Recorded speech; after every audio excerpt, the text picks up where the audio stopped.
I wish I could have freaky experiences in the woods. Here's the closest thing I came to.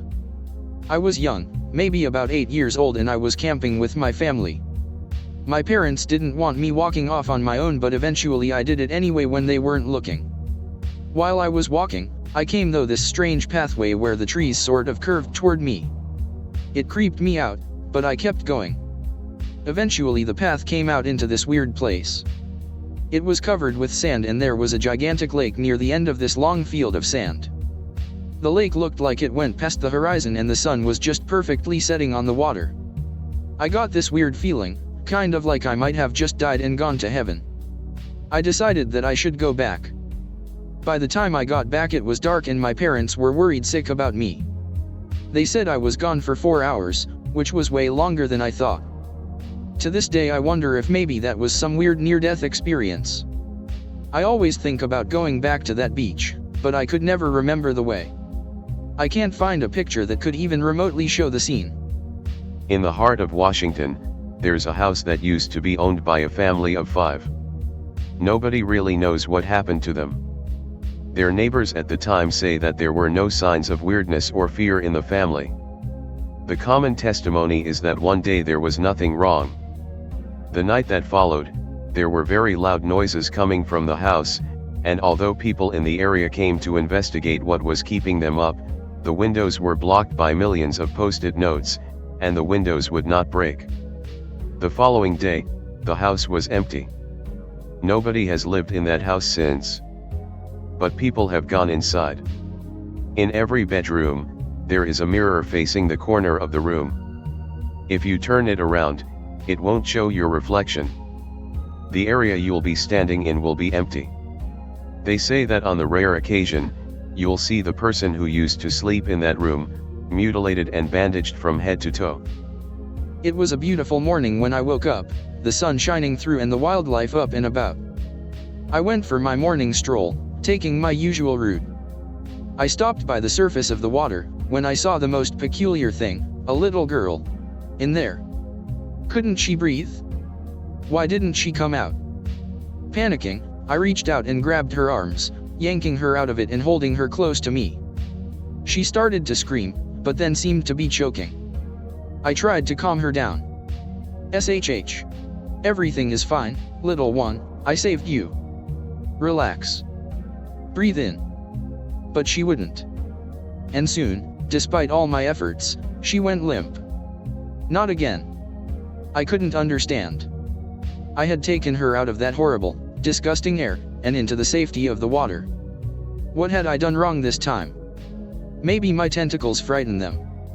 Maybe I wasn't gentle enough. Human children are so unpredictable.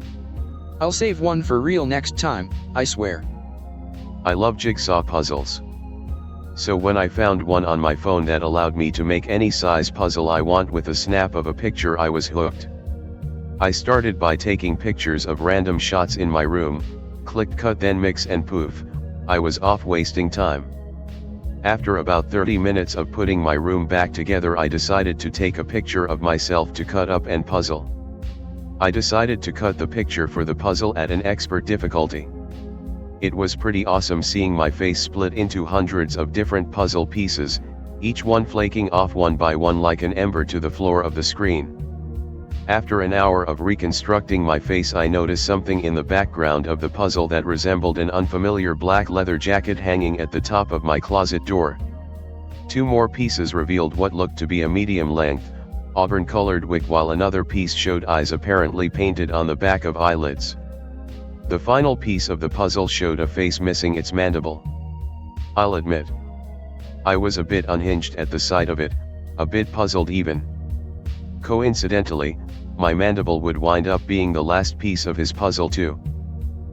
Can I sleep with you, Mommy? Annabelle asked in a very small voice. Beneath the covers, groggy from having her sleep interrupted again, Laura cleared her thick throat. Remember what I told you, she said. I'm 6 now. A big girl. And what else? Did you do what I said? I found good things to dream and held on tight, 'cause if you hold them as tight as you can, then you might wake up holding them for real, like you said. Annabelle paused before continuing in a whisper, but then a nightmare found me. Oh, sweetie, Laura said, half gentle, half exasperated. She flipped back her sheets and reached out to turn on the lamp, then came wide awake when she saw her daughter swaying beside the bed, eyes glazed and face ghostly from shock. Anna? What dash? But Laura stopped as Annabelle held up one hand. Tattered shreds of limp red skin hung from the bare bones of her knuckles. Where 5 chubby little fingers should have been, only a thumb remained. I held on tight, Mommy, said Annabelle, but the nightmare held on tighter. I sit and think often about just how fragile we are. We as a race have clawed our way up not by natural defense or ability but ingenuity which made us strong where we were once lacking. I think of how we sit now in our sprawling metropolis we call Earth and consider how easily it may end. It takes very little force to harm a human, and in certain instances it takes even less force to kill a human. There are dark things out there. Black, evil things, which can without a doubt both destroy and desecrate our very essence. You may think it's some metaphysical ideal like vice or sin. It is not. There are very real, very physical entities which if we knew of them we would beg to end ourselves by any and all means. The darkness out there is vast and timeless and we are not quite ingenious enough a species to combat this force. So, we wait in our vast cities. Blind to the forces that work behind the scenes, we humble ourselves in labor and mindless entertainment. I hope that there is a force out there that is not as alien and much more benevolent than the evils which lurk. A force that will stand for humanity. A force that stands primed to defend to the last man. I hope and pray for this force, believing that one day my desires will be manifest and we will be free from these waning and doomed hours. I sit down and take another sip of my coffee and wait. I know that there is no such thing waiting for us in the bleak darkness. I sit and wait and prepare for what is coming. I told this to a handful of people right after it happened. None of them believed me, so I just never told the story again. But fuck it. I'm a little tipsy. 14 years old. Friend's birthday, he decides he wants to go to the beach. Like 10 of us kids there, my parents are the only ones who couldn't make it. Swimming close to the shore. My friend calls to me and says we're about to eat. They brought a grill and made hot dogs and burgers. Sounds good man.png. I start swimming back when a mist suddenly rises. Can't see shit. Oh fuck. Desperately swimming now. I should be back already but it's like I'm getting nowhere. Oh fuck, I'm gonna die. Suddenly feel someone grab my hand and begin to tug. Freak out at first thinking some sea creature is dragging me away forever. Suddenly smell something sweet and feel calm. I let myself get pulled for what feels like a long way. Mist suddenly dissipates. Feel the hand let go of mine. I can see the shore and there are lots of people standing there. Swim back. Friends and adults are all freaked out and my friend is crying. Apparently I was missing for about an hour. Everyone was eating so nobody noticed at first until my best friend asked where I was. Still not sure what TF happened or what the smell was. It smelled really pleasant like when you walk into a coffee shop but not the same sort of smell. Some events/items have been changed in this story to protect the innocent. I do not own this story, it is C and TM by my brother. However, I have told my other /K/X/ related story before, so this is a new one. Also, I am not a squid, so I am going to get some of the ship details wrong. Deal with it. My brother is in the Navy during Gulf War II, a good day to golf hard, and is, at the time of this story, on an aircraft carrier overseeing a bunch of fresh squids pulling watch on the carrier. Few decades back, holy shit, I feel old all of a sudden. After the ship launched back in the mid-80s, there had been a suicide on the ship. A young ensign had thrown herself off the tower for some reason or another. The story was that it was an affair with an officer that went bad. Apparently, since her death had been seen from time to time dressed in her whites from the 80s, and it was just common knowledge she would probably show up once in a while. When he was first on the ship they had told him about it and it was kind of a running joke warning to the guys on watch. So when you went on outside the bridge for watch at night, they would tell them, look out for the ghost of the ensign. So the carrier is cruising on its way to deliver glorious killing machines to the Middle East and liberate all of those brown people and crush our enemies for precious oil. One night a few months into Gulf War II, my brother is overseeing the watch on the bridge. It is about 2 a.m. and even though a wartime ship can be a busy place, it is quiet night. One of the crew on watch that night is a young black girl and it is her first night on watch and she is super green. That night they did not bother to tell her about the ghost ensign, or anything in particular other than, keep your eyes open and call if you see anything. A few hours pass and everyone is checking in when they should. A bit more time passes. Everyone checks in but new black girl does not check in. A few minutes pass and a few more tries to reach her. Nothing. Does anyone see Ensign Shaniqua? No one sees her. Brother decides, okay, let's go find out what is up and yell at this girl for not paying attention / falling asleep / not keeping calm discipline. Goes out to where Ensign should be on watch. As soon as he steps out he sees that something is wrong. He can't see the young black girl. Turns on flashlight and sees girl curled up in a ball catatonic. My brother got closer to her, she grabbed onto him and would not let go and started screaming about a girl dressed in navy whites. When they got her inside and finally came around, she told them that a young white girl dressed in an old uniform soaked completely in water crawled over the edge of the ship where she was keeping watch. She said that the ghost did not make a sound and just came over the edge of the ship, pointing at her accusingly, and then vanished. The girl on watch promptly screamed, went catatonic until she could not speak anymore and did not bother to radio call anyone because she shut down. She had to be taken to the infirmary after because she would not stop shaking and freaking out. Brother went back out to where she was standing watch to check into it a bit more and see if there was anything around or if she was just crazy, and found a puddle of water where the ghost had vanished.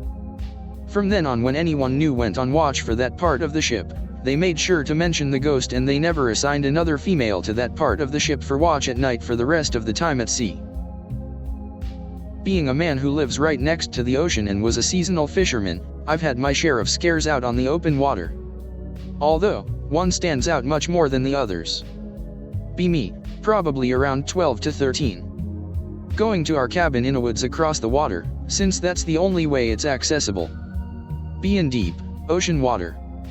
Only land is nearly an hour or so away from us straight ahead, mountains are tall enough to see it though. Suddenly, ocean and water go eerily quiet and still when we stop to do a bit of open water fishing in season. No waves, no ripples, nothing. Make a quick glance over the edge while I'm pulling my line back up. See a weird creature, looked like garbage bags underwater, pretty deep, and making erratic movements, like jitters and constantly circling. Suddenly see it rise, getting much clearer. Deep red eyes, like blood red. Only its humps emerged from the water, black and scaly, a rancid dried decaying fish smell. Long neck, but not like Nessie long. Sort of like a horse neck. It was about half the size of the boat, and just glared at me. Yell for my uncle who was with me at the time to see what the fuck this thing is. He's as freaked out as me. Not taking any chances out on the open water, we fucking hightail it out of there. Been out on the water a million times since and not once have I seen anything close to it, even did a bit of research online but still never came up with concrete ideas. It still comes to my mind whenever I pass that particular spot on the way to my cabin. For the past few months, I have had this strange yearning for the sea. I'm not sure what it stemmed from, but the yearning also brought this underlying feeling of dread, like something bad was about to happen, and I was not the one in control of the outcome. The dream started after a few weeks, always the same. I'm standing on the coast, the icy northern California waters, nipping at my ankles whenever a wave would break. I feel calm, relaxed. Everything is finally right. As the months progressed, so did the dream. After a few days, I began to notice a figure walking along the beach in my direction, a dark mass hovering above the Seine. Seeing this caused the dread to return, which then would end up waking me. Still, the dreams progressed, until I was certain the figure approaching was a woman, with flowing coral green locks, piercing ocean blue eyes, and skin as white as the sea foam.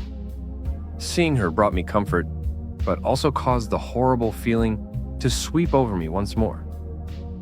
The morning after this dream, I learned terrible news. A friend of mine had passed. This left me heartbroken. It was not until the service, though, that I was truly affected by it. I was approached by a mutual friend. She seemed distressed. The reason for her unease became apparent when she spoke of the dreams she had been having.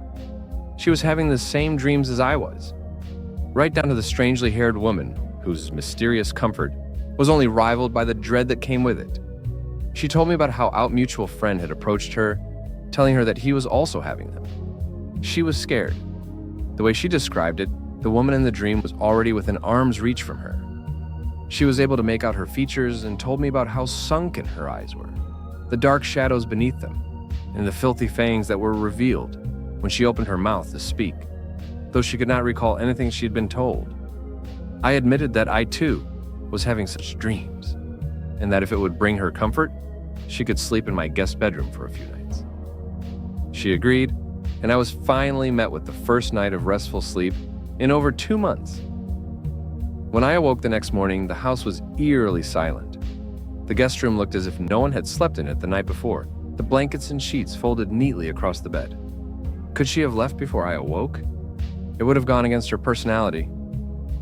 I searched the town fruitlessly, knocking on every door I even thought there was a chance she could be hiding behind. Alas, the only useful information came from the town drunk, who had seen her drudging down the road toward the coast before sunset, like the lone member of the saddest funeral procession there ever was. My heart dropped and I returned home. It was too late. I had no more dreams until last night. Like all the times before, the woman glided above the sand toward me, getting so close that I could smell the salty darkness of the sea radiating from her icy flesh. A shiver ran down my spine as she opened her mouth, revealing her jagged, bloodied fangs. The sound that she emitted will be scarred into my mind for the rest of my life, though I cannot even begin to recall the words she spoke. The dread was finally gone, replaced with an acceptance of what was to come.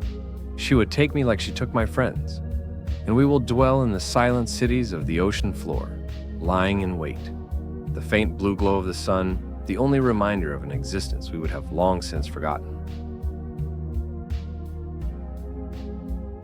Be a youth.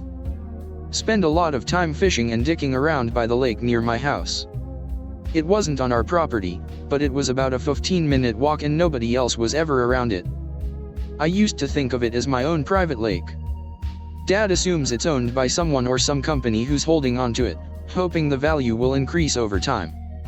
Tells me I can play there as long as I don't mess anything up or leave anything behind. He also tells me if you see anybody out there, you get your ass back home, alright? These are the terms by which I abided in order to have my own private lake. Invite my friend Josh to the lake one day, we decided we'd try to make a raft. Never got one working, got soaked, laid in the sun in order to dry off. Shoes and socks soaked so we were barefoot. The sun is starting to get near setting by the time we're done playing. Want to go home but we'd brought our fishing poles and hadn't fished yet, plus the fish always bite more at dusk, according to Josh. He was wrong because we didn't manage to catch anything, and it was pitch black by the time I convinced him we should go. While we're packing up, a soft female voice comes out of the darkness. Where you going? Come play in the lake. Friendliest voice I'd ever heard, so much so that I wasn't even afraid. Hey guys, come down here and see me. The voice was so sweet and welcoming, we both started edging forward to see where it was coming from. Fuck, Josh hollered, shocking me out of this daze I was in. He'd stepped on a fishing hook I must have left sitting there a long ass time ago. The sudden clarity let me think enough to decide to grab Josh and drag him, hopping, away. Never went there again. Josh remembers, everyone thinks it's a tall tale. Lost a good pair of shoes, told my dad I'd lost them so he didn't make me go back and get them. It was probably just some chick making a joke and we flipped like autistic dorks.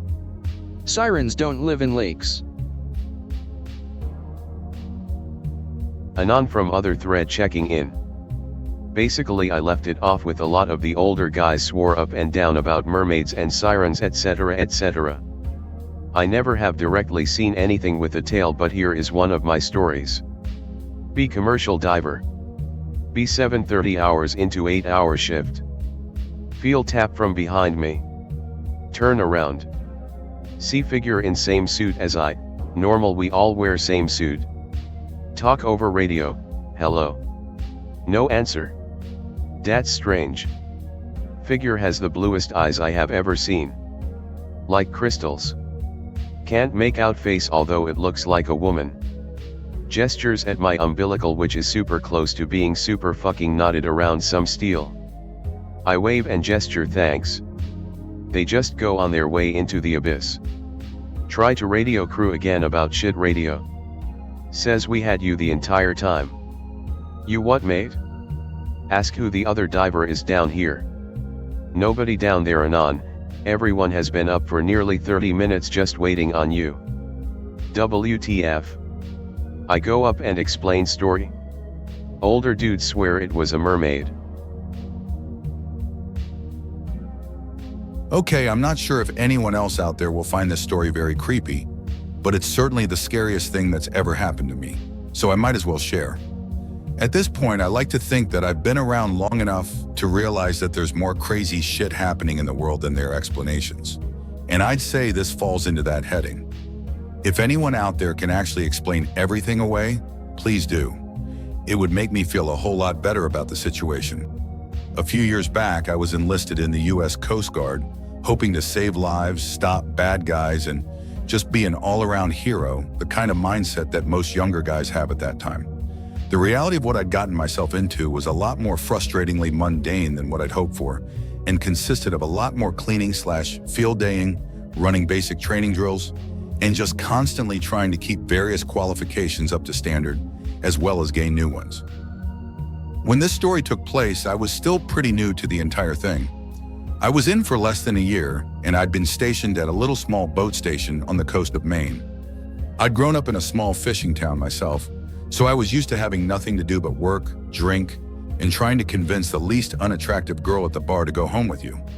I was hoping for something a lot more exciting, some hotbed of activity like the coast of Florida.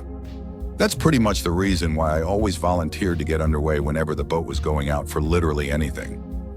It didn't hurt that, because I was still new and not actually boat crew qualified, that all the extra time helped me with all my required knowledge, as well as making me look good in front of command. So that day we were going to get underway to practice some BECCE drills, some basic boat crew stuff for me, and generally just spend most of the day out on the water making sure we were using some hours. It was a Saturday, so the command was nowhere in sight, and the OOD was a second-class boatswain's mate named Rivard. He decided it was better to get a few of us out on the 47-foot motor lifeboat than just doing some sleep-inducing classroom training. So, the crew consisted of myself, who was a break-in, BM2 Rivard, acting engineer was a third-class MK named Ford, a chick BM3 named Brown, another non-rate break-in named Kovitz. All of them were pretty good guys and dependable sailors. So it was a good crew on a good day with little wind and no predicted bad weather, even if it was unseasonably cold for November. What a lot of people don't seem to realize is that there is a lot more coastline out there considered haunted than they think. Hell, there's probably just as much of it out there as there are haunted houses or whatever, between all the harbors and rocky coastal areas. Think about it. If a house gets haunted because something bad happened and people died there, then what about all the countless lives lost in a watery horror over the centuries with downed vessels, battles, mutinies, pirating, storms, and everything else? One stretch of coast could potentially have seen more death and murder than in given area of the land it surrounds. There's no shortage of tall tales to be told if you can find an old salt talkative or drunk enough to really open up. Not all of them about the other side either. There have always been tales of things out in the deeper waters. Everything from a kraken to serpents to mermaids and sirens. And the important thing about stories like those is that they were all based on some little bit of truth. A kraken can be replaced with a colossal squid, and the story wouldn't skip a beat. I'd heard stories about there being a place in our AOR that was supposedly a place where all of the above had happened. It was a small natural cove that couldn't have been more than a mile or two square. Everyone at the station had heard something along those lines, but hardly anyone actually bought into it. Mostly we just jokingly bring it up in a mock spooky voice when a crew was about to get underway. Just basic fucking around with each other. Nothing ever actually happened in the history of the area, and we didn't expect anything to. which is why BM2 Rivard decided we should live dangerously, as he put it, and head out that way for some of our training. The cove was a little ways out, about 45 minutes one way. On the ride out, we pretty much just joked around and had fun with going over some basic book knowledge. The BM2 was laid back like that. It was pretty chilly out, about 42 degrees with a water temp about the same or a little lower, so we were in out full dry suits, which made it a little harder to move around. But it did make sure we didn't have to worry much about the chill in the air. Anyway, when we reached the mouth of the cove, Ford threw the life ring off the side and made a mock scream for help. Looked like we'd started man overboard drills. It was my job to maintain visual of the ring and keep shouting its location in relative degrees until the boat could swing around and come in for a pickup. But it was just a drill, so I was trying to have fun with it. So after about the 5th time I yelled out of position, I turned back to look at BM2 and say, "You get that yet?" in a sarcastic tone. But when I turned back around, the ring was gone. It just wasn't there anymore. Now these things are designed to be seen. Not only is the ring bright orange, but it has a floating LED light set to flash so many times per second connected to it with a bit of bright yellow line. If you lose it for a second, it's not hard to find again. Nor was there much wind at all at the time, so it couldn't have really gotten very far from where it was. The water was pretty calm for the ocean. So after a few seconds of not being able to see the ring and not yelling out any location, Kovitz comes over and asked what was up, if I was trying to piss someone off with not taking this seriously at all. So I tell him I lost the ring, and I shout back at BM2 that I lost visual on the ring. Then after a few minutes, both Kovitz and I still can't find it. The rest of the crew comes up to see if we're blind or just retarded. But they obviously can't find it either. I tell them I saw it perfectly 1 second. Then when I turned around, I just lost visual completely, but they all thought I was lying and that I must have never had a visual and wanted to make myself look less bad if I said I was paying attention at one point.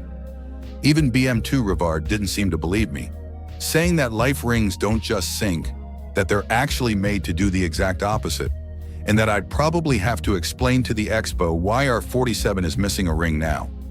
I called bullshit on that, but he didn't want to hear it and just wanted to get on with the training. I was pretty pissed at the fact I was basically getting in trouble for lying, so I didn't really notice at first the slight change in the sky. Kovitz asked me if I noticed how the clouds seemed to be getting a bit darker as we went into the cove, but I told him there isn't supposed to be any rain or snow or anything, so it's probably just a little overcast that'll probably let up in a bit. I don't know, man. Isn't overcast normally more just gray? He had a point. The clouds did seem darker, more like a thunderhead in color, but like every cloud was a mini thundercloud. I told him he's just letting the stupid stories about this place get to him. What are you, some kid afraid of bedtime stories?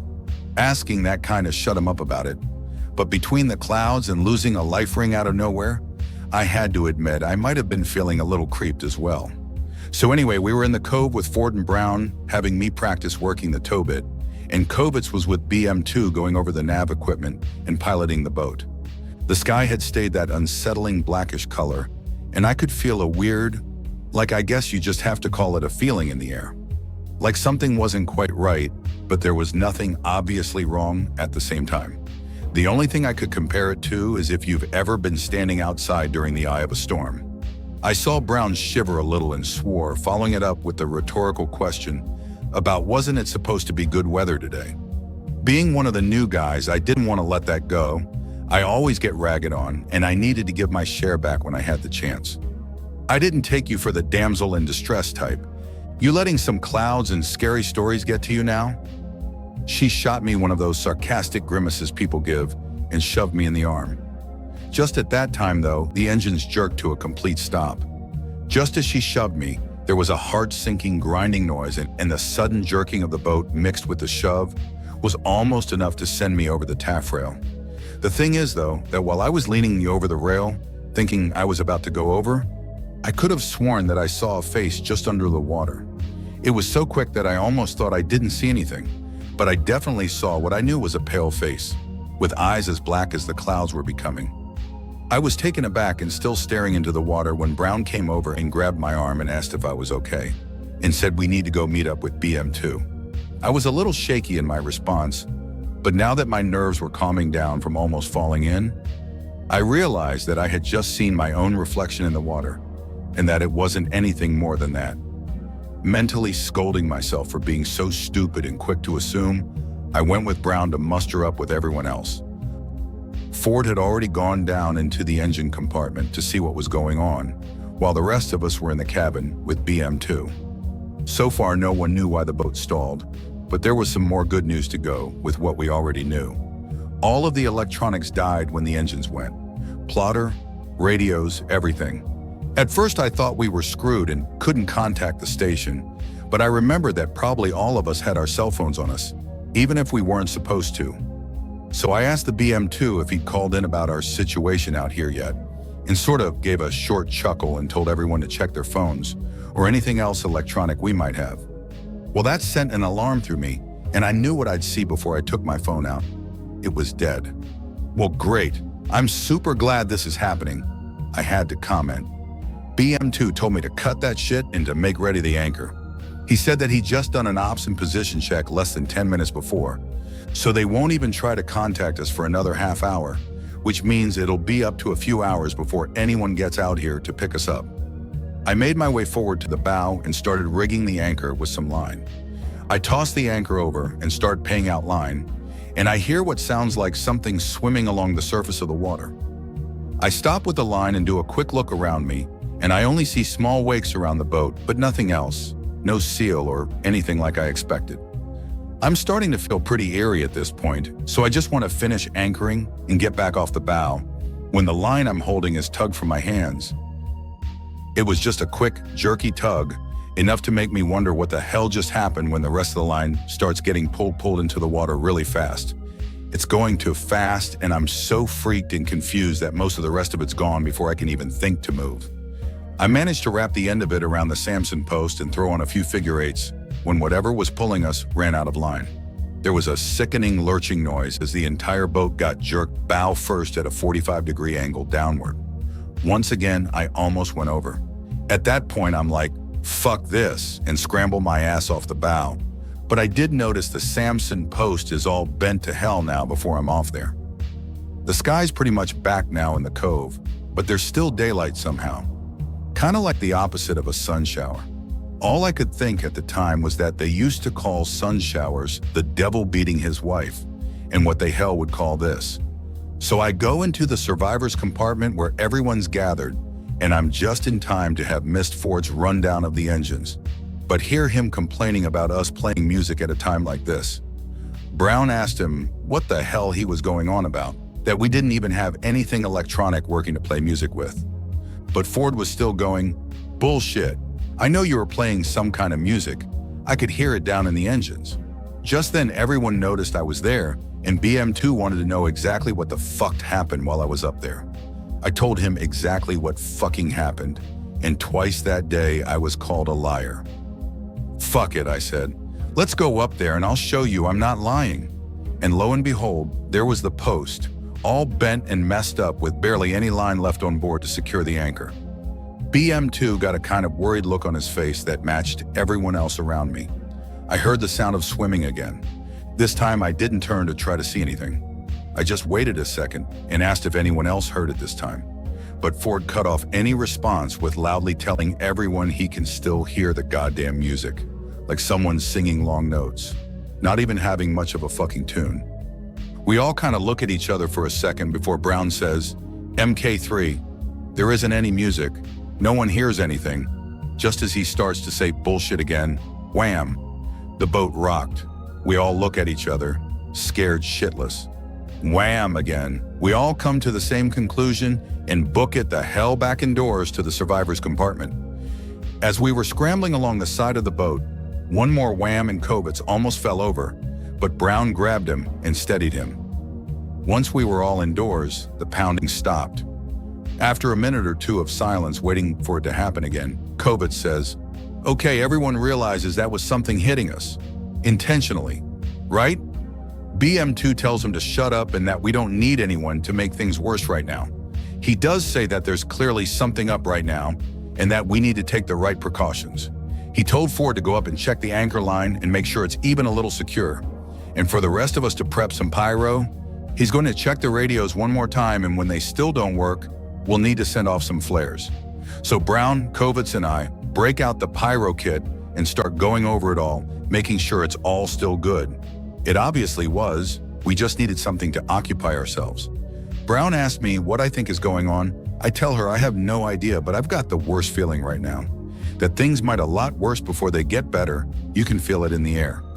BM2 comes back and says everything's still shot just like he thought. He told me to up and get Ford because it should not take that long to check on a line. I had to agree, he's been up there way too long unless something was up.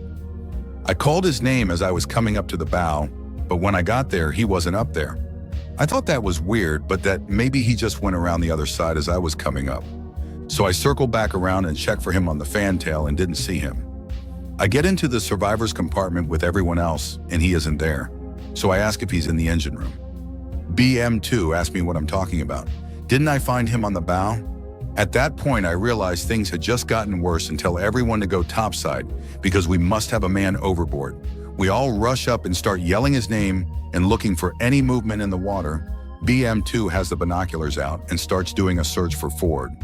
After close to 15 minutes, we didn't find anything more than we had before we started searching. BM2 is clearly frustrated and pissed, started blaming me for wasting everyone's time because he's not in the water. I tell him that there's nowhere else he could be, because if he went into the engines, he would have seen him himself. And if he were in the cabin bridge, I would have seen him when I went around. He just continued going off, saying that Ford was wearing bright fucking orange and an inflatable PFD. He didn't just fucking sink. At the point I remembered the anchor line and my stomach turned, I thought to myself, no, he didn't just sink, not on his own. But BM2 just went for the pyro, saying something like, fuck this, and fired off a parachute flare. I was left standing there, putting things together in my head. The face I thought I saw, the anchor line being pulled away from me, the whatever it was ramming our hull, and the sound of something swimming. The same sound I realized then that I could still hear now.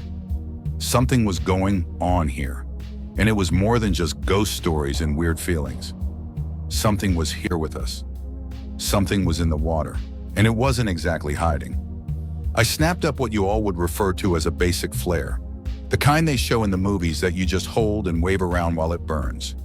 I told the BM2 and everyone else to come with me over to the taffrail and just watch. I dropped the flare in the water so the burning end was facing us as it went. It went a bit more slow than I anticipated, but within a minute or so, we couldn't see the light from it anymore. Nothing. Quickly, I grabbed another one and did the same thing.